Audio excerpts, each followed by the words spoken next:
Oh boy, I'm happy to be back. Hello everyone. Welcome Michelle. Good job, you made it. I made it. It's been a very long time. Pretty much the entirety of the summer I did not. Maybe I put one video up. Now it's August 28th. Yikes.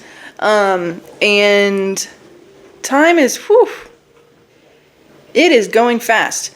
I will say, I said at the end of my last DRAMIONE video, I said that I was going to be reading Greenlight next. And that is what I did. I did it. And you might be thinking, okay, because Greenlight is really not that long in the grand scheme of, well, let's not get ahead of ourselves, okay? I'm gaslighting myself into thinking that 500,000 words is not much. It is indeed much, okay? This took me a really long time to read, and there were a lot of reasons for that. One of the reasons was it's summer. It's really hard for me to have a schedule and find time to read every day. 90% of this I read on the treadmill. 90% of it. And then the other reason is that after the first half, it was slow. It was a little bit slow going for me. You might not be able to tell, but I'm completely transformed from the girl I was at the beginning of the summer. And this book was poignant for me during this time. And I really appreciate it for that reason. This was a pretty powerful book for me. Now, let's just get into it. This is the longest I've ever taken to read a DRAMIONE, probably anything actually, including DRAMIONE, which is obviously much longer. However, DRAMIONE, I did listen to a lot of it. I listened to the podfic of a lot of it. This one I read completely. So, yeah. Get your applause out now. So first, let's talk about the categories, specific genres, tags, etc. This book is written by Serene Musafir. It's completed in 2023. It's 442,000 words, and it has 41 chapters. Chapters, especially the last ones, were quite long.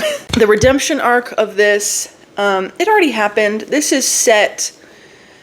so I'll get into the background. Background is, it's set 8 years after the war, I believe, and there's not many rewrites of the original book. In the interim of before this book started, Draco served some time in Azkaban. He is on probation. His father died in Azkaban, and he has been having these parties for a few years, 4 or 5 years, at his house every Sunday. Other background is that the first portion of this book is based on the book The English Patient.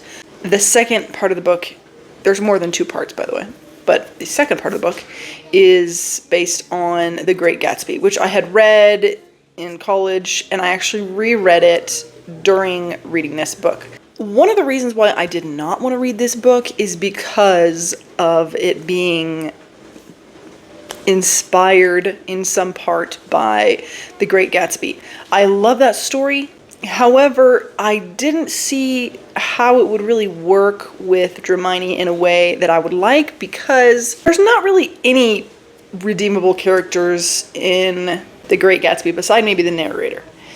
Gatsby, the girl, Daisy, and the guy, I want to say his name is John, it wasn't John, Thomas, I think, Tom, Daisy's husband, were all like not great people. This is from Hermione's point of view. If you've read this, you might have something to say about that, but just to say, it's from Hermione's point of view. About the other characters, Ron owns a pub, Harry is a head R, and he's single, and to be honest, he's depressing. Depressed? Maybe. He's depressing. It's, oh, this was one of the darkest Harrys that I've read. It was just, I mean, I'm not saying he was bad. He wasn't bad, but he was really, yikes, like, oof. Things that really affected him. I'm not saying it wouldn't happen, but ooh. Ginny and Luna are together. Yeah, so Harry's single, Ginny is with Luna, which... And then Hermione is dating this high-profile politician he's from America. He came to England, I don't know when. a while ago. And they've been dating for like 3 years, semi on and off, and it's even obvious to Hermione that he is using her for his political stance. She doesn't seem to really have any feelings for him at all. The rating is explicit. Wizarding World of Harry Potter realness. The first half was very real, was pretty real. However, there was not much magic, but it was kind of like magic world type. You know, you could believe it was like in a magic world. Second half, almost no magic whatsoever. It kind of came up again in the third part. Sorry, I said second half. Second part.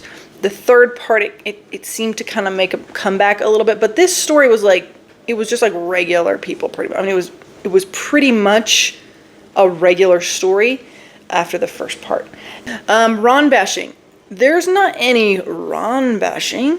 All of her friends are the worst, okay? And once again, I'm not saying it's not realistic. I'm not saying it's not something that could have happened. They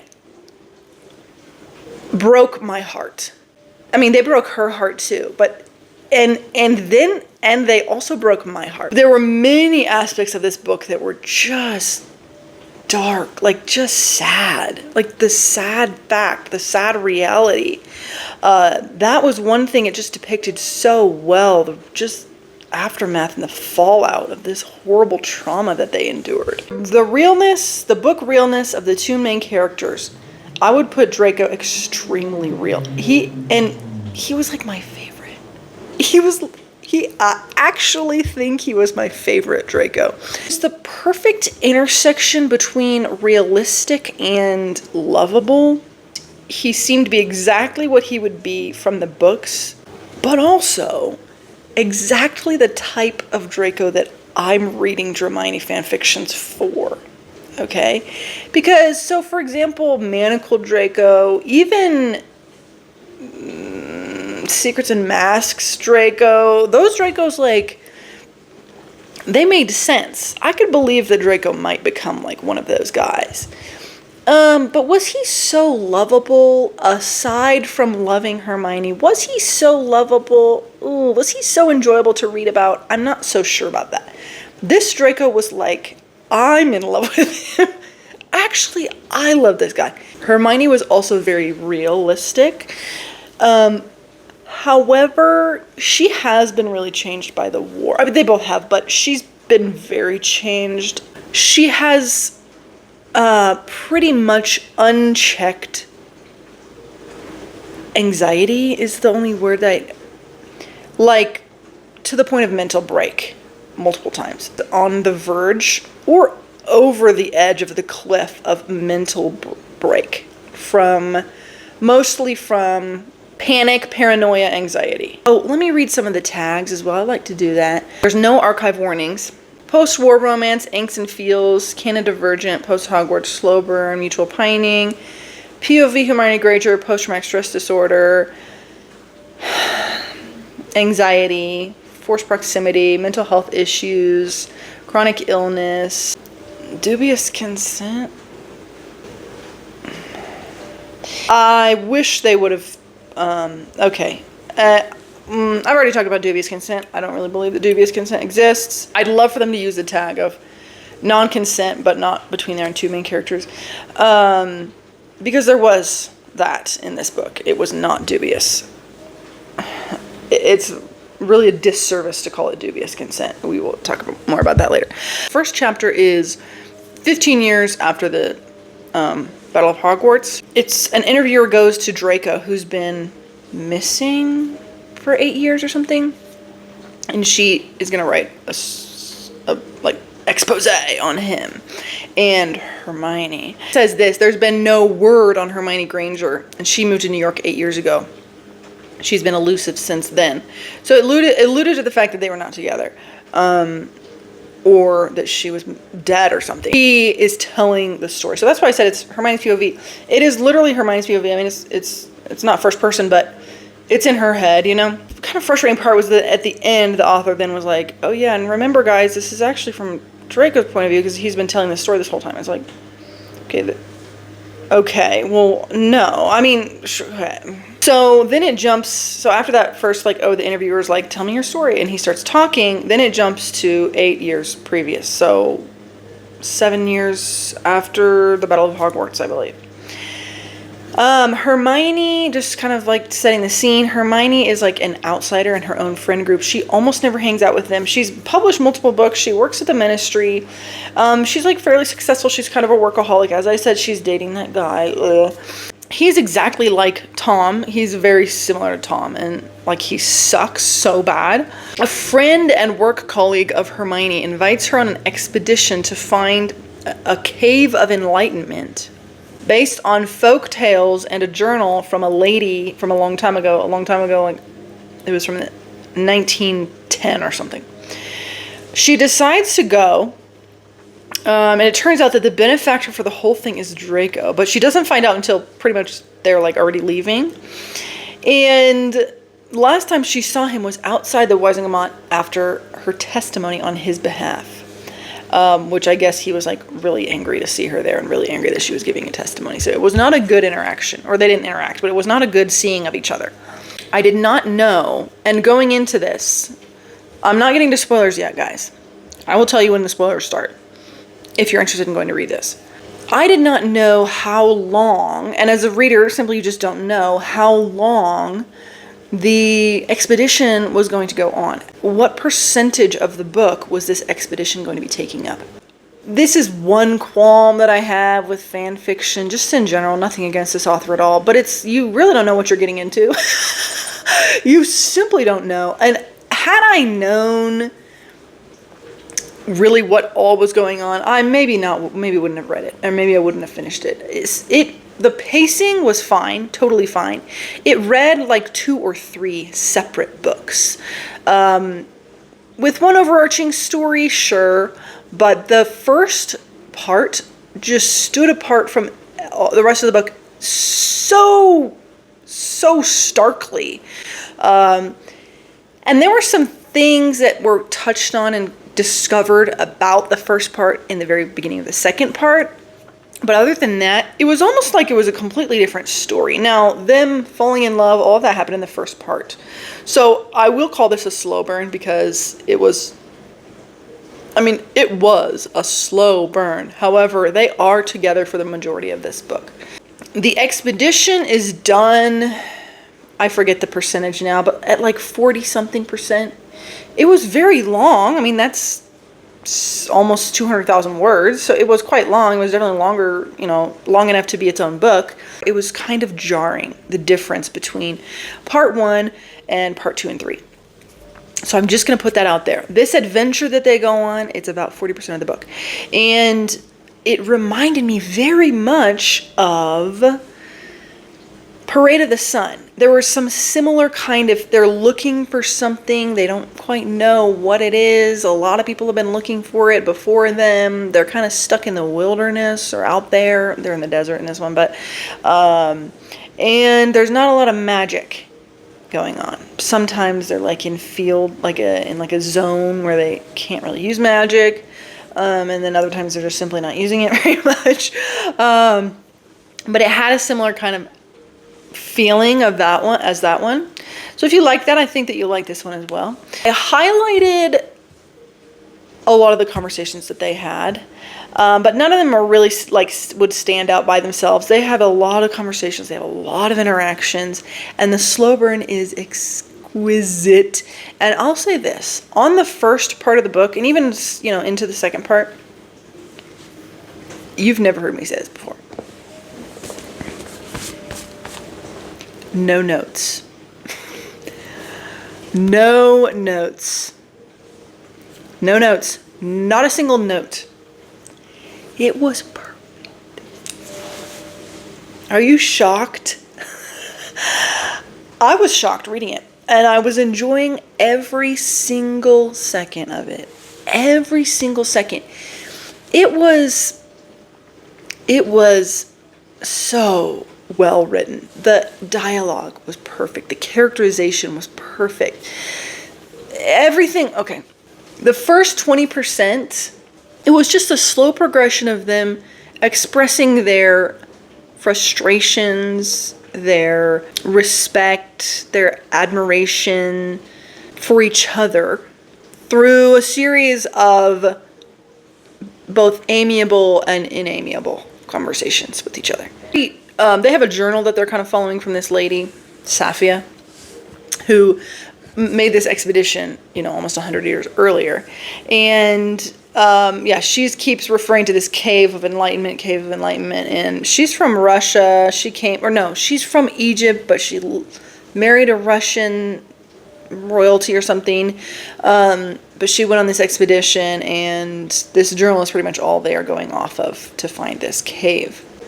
Every chapter opens, in this first part, opens with a cold open, kind of like an excerpt from Safia's journal. And some of them were just poignant. Some of them were they were just great. They were really nice quotes. Here's one of my favorite ones. During this perilous journey, I have found myself dreaming and thinking of worlds unlike the one we're in now. I dream that everything I have ever needed to say to you, I did. And everything I never did say, you understood still. Sometimes the dreams are so real, so tangible that I wake up, half expecting you are there, just a mere touch away. But then I see you and everything comes out thoroughly ugly and unpleasant, and I worry that you'll never truly know what I hope to say. So I must resolve with the scraps you give me and hope that beneath my feared words you see what I truly mean to say, that I am yours. All of my ugly and unpleasant, all of it, I will always, infinitely be yours. Spoilers. We're starting spoilers. Spoilers are beginning. It's a slow kind of trickle, but yeah, I will be starting the spoilers. Hermione she's heard about all of his parties and his brooding, and she says all you need now is a green light, and he doesn't seem to get the reference, and she says for all your deepest and darkest desires, the one eternal dream in your life that you will reach for yet never attain. He says, all right. I'm not sure whether I should believe that he didn't get that reference or not, but anyway. Malfoy has made it very clear that he does not like her boyfriend, but he won't really say why. He tells her that she doesn't know him. She says, you don't know him, Malfoy. Her eyes search for another crack in his stone-cold face. I wouldn't purposefully choose someone that I know nothing about. His throat bobs hard. And what would it mean for you to choose someone? The hesitance in his voice makes her chest hurt. I'm talking to you right now, aren't I? You don't know me either, he replies immediately. I'd like to. The tea has turned cold in her hand, so she rests a glass cup beside her on the counter. I'd like to know you, Malfoy.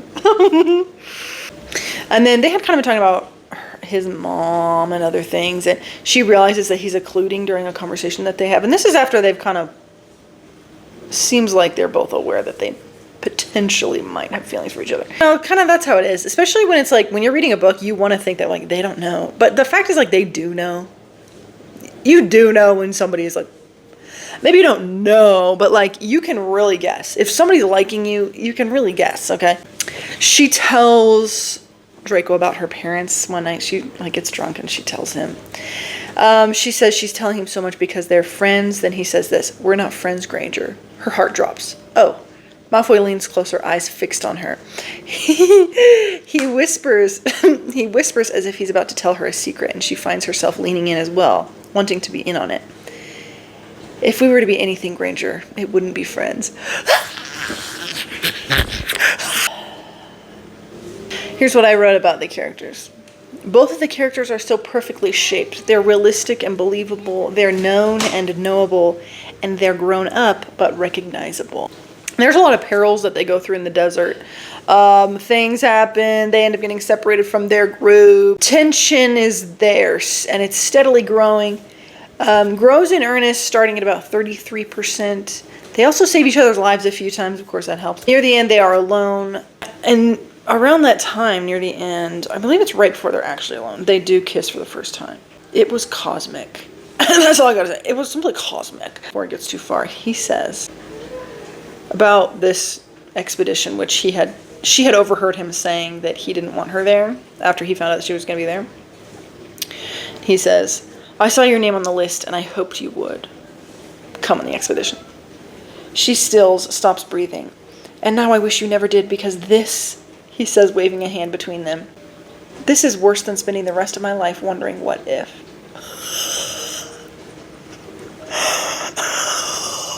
Also, there's some Greek mythology in this. There's many alludings to Greek mythology, as well as some explicit stories that are told of Greek mythology. Namely, Icarus and the sun. I think there are many interpretations of what this story means, but in general, if you desire something too strongly or too selfishly, you may indeed fail, end up worse than where you were in the beginning. So he says to her, "You're the sun, Granger, and I've already fallen." Oh my gosh. Oh my god. Oh my gosh. Enough to take me out. I mean, stop, for real. In the end, it's just the two of them. They find the cave. Very exciting stuff getting into the cave. I won't be giving it all away because I don't remember every single thing that happened, but I do remember that it was very important to me. And I cried a lot when the revelation came out of what was really going on here and what was kind of behind this. I cried a lot, and I just want to say, sometimes I say like, oh, I had a tear in my eye or whatever. No. I cried 4 or 5 times in the span of 1 week while walking on the treadmill while reading this book. And I mean, tears were falling down my face. So during this time, she sacrifices herself without thinking much about it. She means to sacrifice herself for Draco. She obviously survives. But it does seem to be that he might never forgive her for that. He really is affected by that. She didn't think much of it, and honestly, like, he would do the same and not think much of it, but he was extremely affected by her, willing to sacrifice herself so easily for him. And I mean, he hated that. He hated that. When it's all finished with the cave, their companions find them. They go to a hospital, spend a long time in the hospital because they were like almost dead. They recover in the hospital before going back home. This is somewhere in northern Africa, I believe. And she wonders if he's avoiding her. They're kind of ships passing in the night at this hospital. Then they do see each other right before they're supposed to go back home. And it was such a great, like, finding of each other. Just finding, like, oh, do you still like me? Anyway, they ended up sleeping together. It was so cute. But she leaves in the morning, and she's about to leave the hotel, like, to go back to Britain, when he actually comes to her room and asks if he did anything wrong, because she left, like, before he woke up. Proactive king. We love to see it, okay? He said, miscommunication? No. Not in my house. Dun, dun, dun. Did I do anything wrong? But she's in her room, and she's, like, packing up, and he sees all these potions lined up on her, I don't know, dresser or something. Looks at them, and he's, like, kind of asking about them, and she's like, it's okay, you can look at, you can, this is at 45%. Now, I was walking on the treadmill when I was reading this, and it came to a natural stop.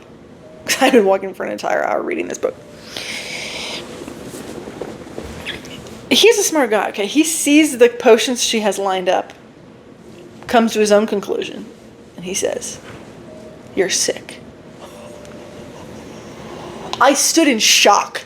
I simply stood in shock. Not a word. I mean, now, if I had been paying attention, were there alludings to this? Certainly there were. But I was on cloud 9. I was just thinking about how much I love them. None of this was in my brain whatsoever. Sick? Yeah, she explains she got hit by some curse during the Battle of Hogwarts. She has a blood disease, pretty much incurable. It's going to take her out one day. Ooh, he says, not on my watch. Well, she doesn't. He's like, have you gotten the right healers? And she's like, I don't really want to talk about it because it's like really depressing. So let's just leave it at that. And he's like really annoyed by that. Then they meet each other at the train station after all this in Britain. And she says, like, there's more to say between us. It can't end like this. He's still in shock about her being sick, for real. And he was like, I didn't think there was anything else to say. And then all of a sudden her friends show up. She hasn't seen them in a month. He just disappears. And she doesn't see him for a month. Bro. And that is the end of part 1. So pretty much in this second part, she hangs out with her friends, and it's super weird with all of them. Literally, it's so weird. She tries to do normal life things, and she tries to never think about Malfoy because she thinks that he like doesn't care about her, and he's back to his normal life. So why would he care about her? John is a huge butt. He thinks they're still together, even though he was like dating some other girl while she was on this expedition, and she knew about it. I wish that she would tell Harry, like, things that Harry says, it's so sad. And I wish that she would tell Harry about Draco, and I think that, like, sometimes I think that he would actually, like, accept it. He says to her, I don't think anyone can love anyone forever. She says, you love Ron and you love me, don't you? It all ends, Hermione, a lot quicker than we think. She scoffs. You sound like... She stops talking abruptly. Where Harry raises a brow when she stares back at him wide-eyed. When she doesn't continue, he says, there's no love for people like us, Hermione. Heavy. So that's the kind of guy he is. Sad. Okay. Now, then she has a realization about the person that she saw in the cave. She saw kind of a vision, if you will, ghost, I don't know, of somebody in the cave. She has a realization that that mysterious female face was actually Safia, the girl whose journal they were following the whole time. She realizes this because, I'm just reading from my notes here, because she herself has lost love, and everyone is telling her she looks different and acts different, and she herself doesn't recognize herself. And she had known what Safia looked like, but it wasn't what this lady looked like, you know. Of course, she'd look different returning home. Giving a piece of one's soul away to bind to another removes the essence of what once made you. The distortion of one's soul distorted one's likeness. It was Safia, but a part of her was missing, and Hermione is recognizing that look in the mirror because a part of her is missing. Now, okay, I know what you're thinking. Wait, what the heck? Distorting a soul? We actually are not so clear on what happened there until during this portion. She learns more about Safia. That quote that I just read is while she's reading a letter from her friend about the expedition. But they learned, after the expedition, that she was in love with someone on the expedition. And she created the cave just to save him when they were in dire straits and he was about to die. She referred to the cave she referred to it as the Cave of Enlightenment. It was the place where her love lay. And it was the place where she learned the true meaning of life, etc. She had referred to the place as Noor near the end instead of Kahif al-Noor. And they assumed that it was interchangeable, but realized that the man she was in love with was a man whose Russian name was Lukian, which actually means light, which in Arabic is Noor. So the guy who she loved was her light. And when she was on this journey, and now I'm thinking, so what was the journey for if she was the one who created regardless, maybe I'll get that on my second read. It was created, she split her soul to save him. And she always talked about returning to that place because she wanted to return to him. Now, did she actually save him? I don't know. I actually don't know that part. And I will talk about the rest later. I gotta go pick up my son. It's quite a few hours later. And obviously it's dark outside, so sorry for the lighting. So in this in-between time when she's back from her expedition, but she's not seeing Draco, she is with John. She doesn't quite have the wherewithal to fully break things off with him, as well as he's very manipulative. I mean, he's a really horrible guy. He parades Hermione around. She just doesn't have any ability to get away from him. It's written very convincingly, this like abusive relationship that she's in and the way that she's taken advantage of. He's just a really horrible monster. Something to mention as well is that Draco taught Hermione how to occlude, and she uses it, but she's not, I don't know the word. Either she's really not that good at it or she's really good at it, because she always ends up hurting herself because she occludes too much. It's just, I mean, essentially she's just disassociating really, really hard. It becomes a real problem, but there's a scene that I don't really want to talk about. I mentioned earlier that I believe that this fic should have a non-consent tag. This was the scene between her and John. She occludes during it, but we still see it, and obviously it still happens to her, and it's really horrible. He's just such a horrible person. Her friends find out that she was on this expedition with Malfoy. I guess they didn't know, and they pretty much all but leave her. I mean, like, they are so upset by this knowledge, even though they're like really horrible friends to her. Ron is like out of control about it, and Ginny is like confused, but maybe she's like fine with it, just like, because it's not about them being together, it's the fact that he was on the expedition that she was on. Ginny's like, it's not that big of a deal, I guess, but Ron is like so mad about it. Also, she meets Malfoy at a restaurant of his that he owns. Not meets Malfoy. This is her first time seeing him in a long time, and she goes there for a dinner that's like a bunch of the people from the expedition, and Malfoy's there too. And then John shows up, and it was so awkward. I mean, it was cool, like Draco was being cool, but it was just, the dynamic was so difficult. And they end up kind of like getting away, and they have a cute conversation where it's like, do you still think about, are you okay? Is everything okay? Do you still think about me? Am I important to you?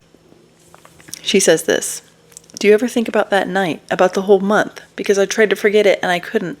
I tried to forget you and I couldn't. Every day I think about the days in the sun and the nights with everyone, and how freeing it was to be there, and I can't help but remember it all. I remember you, he says. I think of you, always and without reason. Hermione blinks, taken aback. What? You, he says. Always you. When I tell you, oh my gosh. Tears. So she asks, like, why wasn't he around? Like, why couldn't she get in touch, or why hadn't he gotten in touch with her or anything? Like, why were they spending all this time apart if they were both just thinking about each other? She says, I thought you didn't care. He says, if you said something, anything, I would have known. And if you called for me, I would have come. Then he invites her to one of his parties. And honestly, I don't like the parties. I felt like she only went to 2 of them, I think. Parties went on for pages and pages and pages, just explaining in detail what was going on there. When it came down to it, the parties were not important at all. So all to say, just truthfully, I could have done without the parties. I don't like any parallels between her and Daisy. I just don't believe her to be similar to Daisy really in any way. But she talks to Blaise for a long time there, which that was interesting, but it also kind of in these long fics, it's like there's so many things that happen, and there's so many people you meet where you expect to see them again, or you expect something to kind of come from it, but often nothing does. It's just, in the literary fiction type of way, it's like all for character development, which is totally fine. And as I've said before, like, that's real life type of stuff. But I did feel myself thinking sometimes it's like, maybe there could have been a little bit of a quicker way to get this across. I mean, some things it takes so long, and it doesn't seem like the journey is helpful to learning about the destination in some of these instances. All that to say, Blaise and Pansy both are not really characters, but we have some interesting conversations with them. She's going around the house. It's like a maze in there. Ends up finding the library. Draco is in there. Hundreds of flowers in there. And I just didn't like that. It reminded me of that scene from The Great Gatsby where he's like throwing the clothes all over the place, like just flaunting his, like, everything that he has for her. And it's like, well, she doesn't really, I mean, in the book sense, it's like, yeah, she does like that you have a really big library, but she's not like some vapid girl. Like, why did you think that she would come to these parties? He asks her why she never came to any of the parties. You never came in 5 years, not once did you come to any of the parties, he says. He says that he redid the whole manor pretty much for her so she would feel comfortable. And he asks, did you think of me? Because I thought of you. When I was doing all of this, I thought only of you. Very sweet quote. Though it also was like, okay, what about Hermione Granger screams, huge party? And then he gives a really good apology. This is at 58%. I'm sorry, he repeats, his breath hitching, for everything, Granger. Because I have never said it, and because I should have said it to you a long time ago, and because of everything that has happened. I tried to hate you, he admits. This is just a little bit later. I tried to hate you, he admits, resignation tightening the line of his jaw. It would have been easier if I was driven by hate. But it never happened. Everything about you was ceaseless, and I was furious because you never gave up. Not when you should have, not when someone lesser like me would have done long before. I envied you because you defied everything I was told to hate and still managed to have a life that had more meaning than mine. And then he says, I feel many things for you, Granger, but hate has never been one of them. There's nothing like rewrites where he, at the very least, admired her in school. Oh. You guys know I eat that up. And she goes through a lot. They're kind of together, but not open about it. Like, nobody knows because he's still like a war criminal.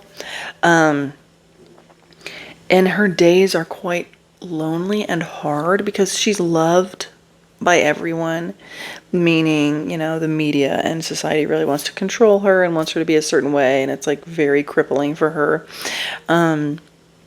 There's one kind of poignant quote about it, about how lonely and like used she is. This is just her like thinking. And maybe with a longer life and another chance to find beauty and mercy again, she might be able to find her way back to the comfort of a forever guiding hand on her shoulder. Maybe one day she'll realize that perhaps only God can ever understand the loneliness she feels of being praised by the world and still never truly being known despite it.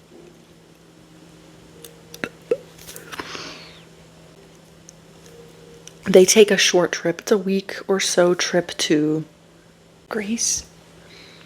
Somewhere Mediterranean, and it's like, it's a very beach vacation, as I've said before. It's like everything's perfect, but this is kind of their one chance for everything to be perfect. So they just are enjoying themselves and like being in the public, you know, because nobody knows them, and just like hanging out the whole time while they're on this trip. They do confess their love for each other.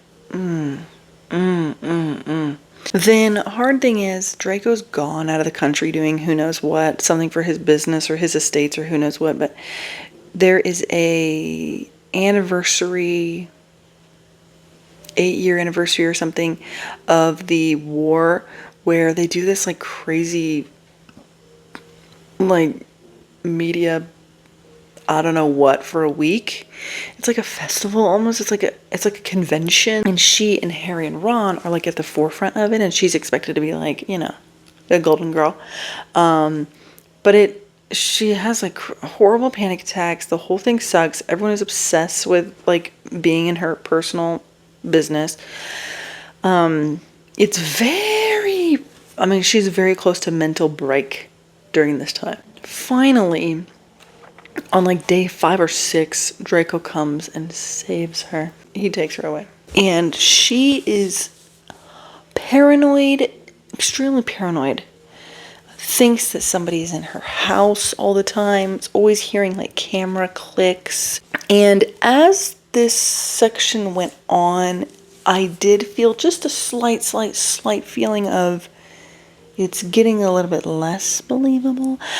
Mostly it was very believable, but it got to a point where it was like, okay, can I believe that this is Hermione and that this has happened to Hermione and this is what she's kind of become and how things have devolved? Yeah. But it was slightly over the line of plausibility in my opinion. I also did feel like the final straw for her, which I'll get to in a little bit later, it did seem like there were alternatives that could have been done, like leaving the country, which they had already done, and they had already been like alone. However, like, I guess she was afraid she would be found, which, like, you know, in the end she does kind of get found, so I suppose it's a possibility. She ends up living her life for avoiding the media. So anyway, Draco comes to save her from that thing. Draco, her friends find out, or maybe she tells them, because it was like gonna be obvious anyway, because he came and saved her and it was like everyone's gonna know. She tells them and it goes really, really badly. Ginny says some things that were simply out of character. You think he's changed, but he's still the same person underneath. You can't shed your skin when it's all you've known. How can you be so sure he isn't just treating you like this to break your heart? Because I know him, Ginny, and I love him. Ginny winces at the word, you've changed. So has he. You were fragile and he took the opportunity to reel you in. She says, I would rather you be with John. Hermione says, John hurt me. Do you remember yeah, remember? Ginny says, at least he's not a Malfoy. I know that Draco's like not the greatest, but they make it seem like he is Voldemort. Like, they literally make it seem like he's Voldemort. Then another really weird thing happens. This is at page 735 of 945, so we're kind of getting closer to the end. It's this whole second, third part is mostly just like her life sucks. Everyone is obsessed with like taking advantage of her. Nobody is nice to her. She is panicky, paranoid, sad, depressed, anxious all the time. And Draco is like very good to her. But also, man, he has a lot to put up with. Then Molly Weasley, tell me, people who've read this, tell me what you thought of this. Molly Weasley comes to her house all of a sudden with a pie. And in a very weird roundabout way, she pretty much says, disappear, we don't like you, never come back, you're ruining my family. Yeah. It was very strange, especially given that this is the only scene with Molly Weasley in the entire book. It was so... I just gotta say, it was really out of character. It was like a nightmare. This is the kind of thing that would happen in a nightmare. Your best friend's mom, who's like a mother to you, comes to your house and says, you're ruining my family. Let me get a couple quotes. My children, Ron, Harry, Ginny, at last I thought they would be able to grow past this open wound that has never seemed to close. And then this happened, this thing with you, and they're broken apart, shattered. And it's all because of you. They're shattered, and I can see it happening all over again, and I won't bear it, Hermione. I won't let my family fall apart again. And not her including Harry and her kids, and not Hermione. And I was kind of like, she's all like, do you get what I'm saying, Hermione? And Hermione's like, I get it. And I was kind of like, but I don't. What the hell are we talking about? Then... down the line, things are devolving even more, and I don't remember exactly what happened right before this, but she goes to Ginny's house. Oh, she like can't get any work done. She still has a job. So she goes to Ginny's house to work. She works for like literally 2 days straight. Doesn't take her potions. And she like has an insane episode. I think it was maybe because she was occluding, but she... like is unconscious or something. She goes too deep, maybe. He knows to come there or something. Anyway, Draco comes and pretty much saves her. And after he saves her, she says, they hate you, meaning Ginny and Luna. He says, yes.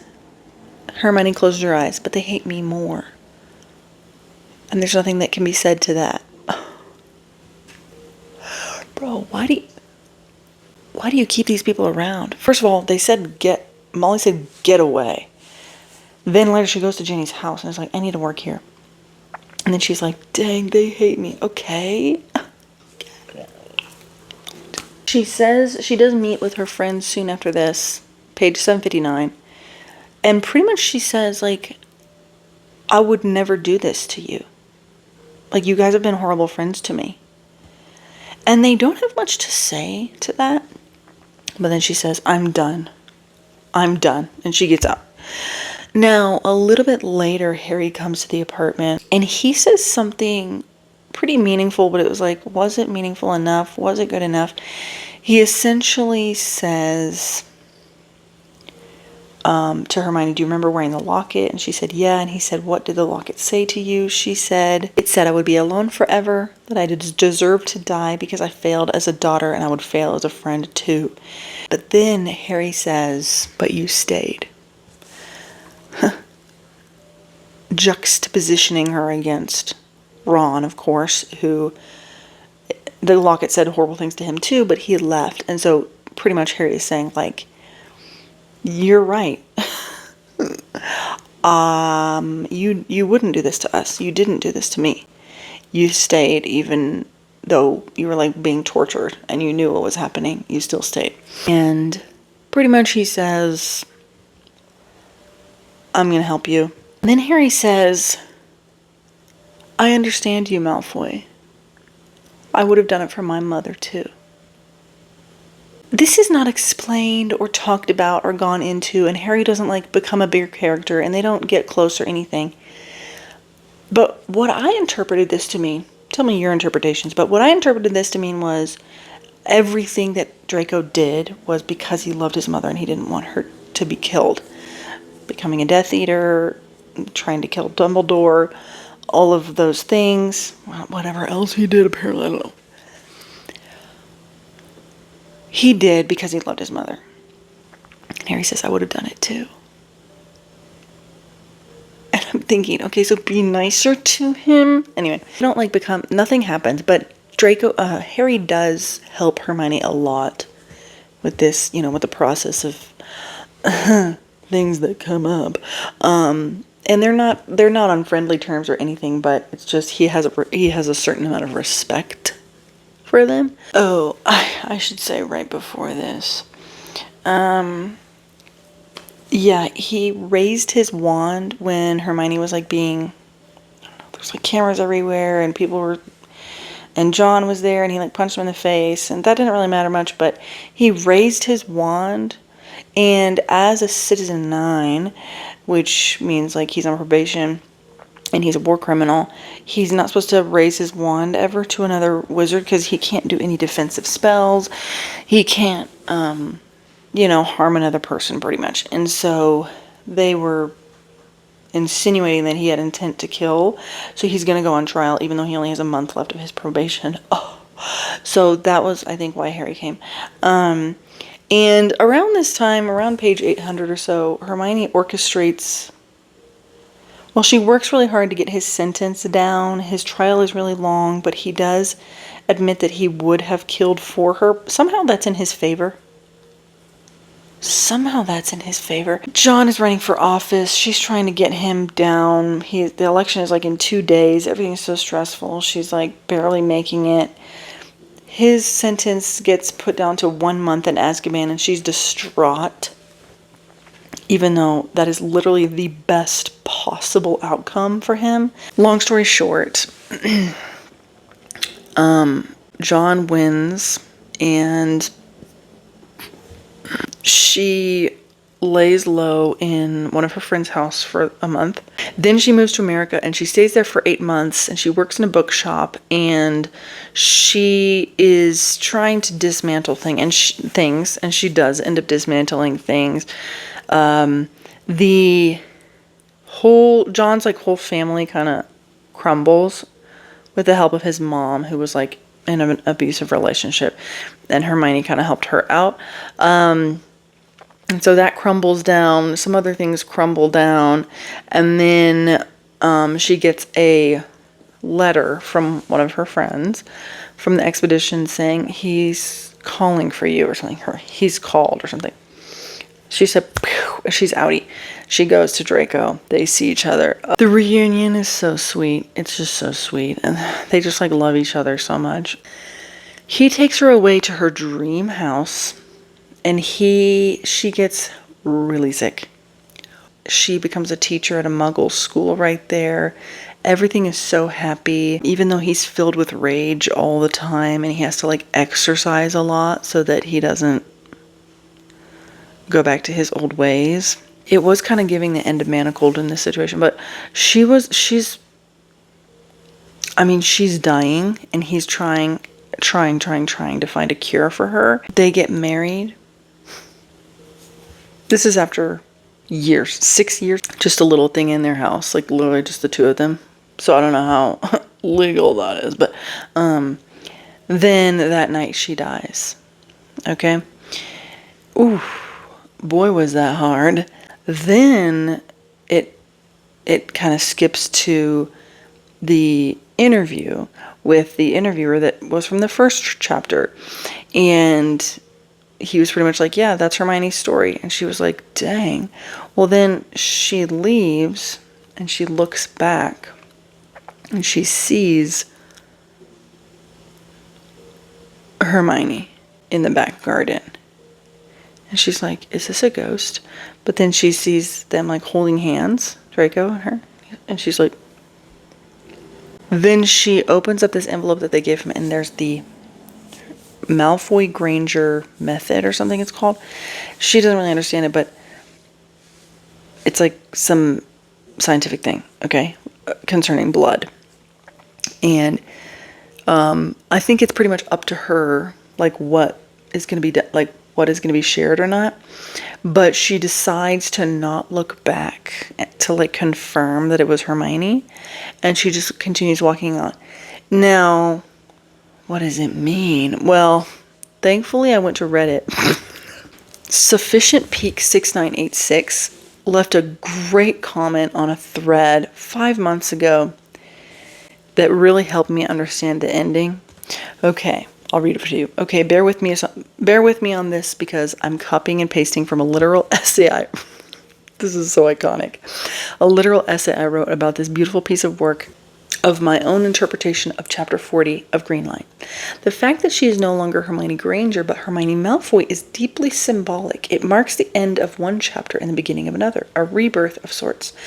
The references to seeing Harry and Ron, after she dies, she has a memory where she like sees everyone that she knows and loves. The references to seeing Harry and Ron are not just memories. They're her way of letting go. She's forgiving them, acknowledging their roles in her life, and accepting that she can move forward even if they are no longer by her side.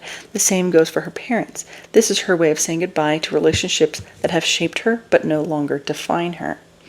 When her father says, it's time to come home, Hermione, it signals something deeper. It suggests that Granger-Malfoy method, a blood transfusion or magical cleansing designed to purge the curse from her body, is actually working. But like Harry's experience with the Horcrux and Deathly Hallows, it comes at a cost. She dies, if only briefly, as the curse is forced out of her bloodstream. In that moment, she's suspended between life and death, offered the choice to stay or return. Narcissa's whispered words, he's waiting for you, mirror her own pivotal choice. Just as Narcissa once ensured Harry's survival by checking on Draco, now she gently urges Hermione back to life for Draco. Hermione chooses to return.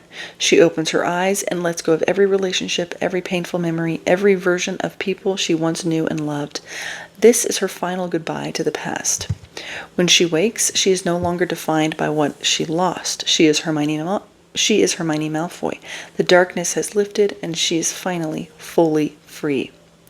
Hopefully my interpretation can help with the confusion surrounding the happily ever after. It's such an ambiguous ending, and I personally love it, which allows for all of us to interpret it the way we want. However, the author did supposedly confirm that this is true, that Hermione did live. So essentially what happened is the story that we got was the story that he gave to, and that she wrote to the interviewer, which is the story where she died. Because she had said at a very early chapter, like way early that she would have to fake her death to ever get out of like all of the things that like all of her responsibilities and all of the things that people are expecting of her, and which was kind of a, you know, what do you call that? It was hinting at what was really going to happen, which was she did decide to end up faking her death so that everyone would just leave her alone. Now, let's get to final thoughts. And it's been 10,000 years already. Oh my God, it's midnight. Final thoughts. I almost can't talk about the first half and the second half as the same book. They felt so different to me. The first half was incredible, life-changing, amazing. No notes, as I said. The second half was really tough. It was harder to read. It was much deeper, harder subject material. And I mean, it wasn't just like sunshine and rainbows. Not that the first part was, but falling in love is always like easier to read about than real life stuff. And I'm not denying that, but it was not as enjoyable, and not just not as enjoyable. It was painful to read in many cases. So I do kind of want to think of them as separate entities, separate books. And I just want to say I highly recommend this, especially the first part. Unfortunately, there's not really a way to just read the first part. I think if you want to read it, you may as well just read the whole thing. You're not losing anything. It's just much tougher to read the second part. Do I regret reading it? Did I dislike it? No. I really liked it. It felt like a real life tale that was told really beautifully. I want it to be okay for me to say it was too long. I felt like it was too long. I've read a lot of books, a lot of long books, and I think I'm at the point to be able to say that without it sounding like I just don't like reading. I don't want to be like I only read dialogue type of person. I think it's reasonable to come to a point and say simply it was too long. It could have been shortened easily and made it a much more I don't want to say enjoyable, but it could have gotten to a wider audience. I mean, there were parts that were just losing me. They were just losing me. It was like, where are we going with this? It's like this is meandering around in such a way that simply can't tie up all these ends, and it didn't really. So that was one thing. And then another was the friendships. I mean, I know it was all part of maybe like the the overall story of like everyone sucks and she's literally going to fake her death so she can just live with Draco forever because everyone else is so bad to her. But did it have to be like that? I mean, whoa, really depressing. Super depressing. Do I like those version of those friends? Yikes. No. It was really hard to read about just the way that her community completely and totally failed her. Really depressing stuff. So, I loved this fan fiction. I thought it was so well written. The story was so intricate. The first part, the slow burn, the culmination, their relationship, every interaction, it was just perfectly put together. I can't say enough positive things about the first half of this. Let me know what you thought. What are your thoughts about first part, second part, third part? What did you think of the ending? Overall, let me know. I'd love to hear your thoughts. As it stands right now, taking a slight break from Hermione because I have to read all of the books in my bookshelf before I turn 30. It's on my 30 before 30 list. I must do it, and I only have 5 months left. Wish me luck. So excited to be back. Simply thrilled. Love reading. Love talking about books. I will talk to you in the next one.